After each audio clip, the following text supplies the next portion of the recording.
ನಮ್ಮ ಸಂತೋಷಕ್ಕೆ ನಾವೇ ಕಾರಣ. ಅದನ್ನು ಬೇರೆಯವರಿಂದ ನಿರೀಕ್ಷಿಸಬೇಡಿ. ಎಲ್ಲರನ್ನೂ ಸಂತೋಷಪಡಿಸಲು ನಮ್ಮಿಂದ ಸಾಧ್ಯವಿಲ್ಲ.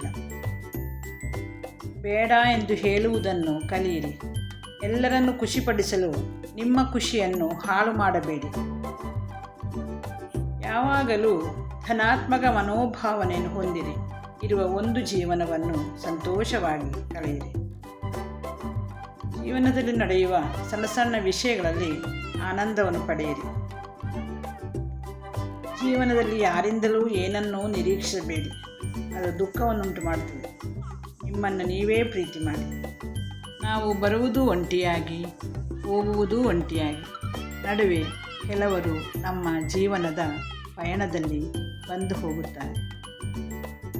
ಎಲ್ಲ ಸಮಸ್ಯೆಗಳಿಗೂ ಉತ್ತರ ನಿಮ್ಮ ಕೈಯಲ್ಲಿಯೇ ಇದೆ. ಸಂತೋಷವಾಗಿ ಬದುಕುವುದನ್ನು ಕಲಿಯಿರಿ.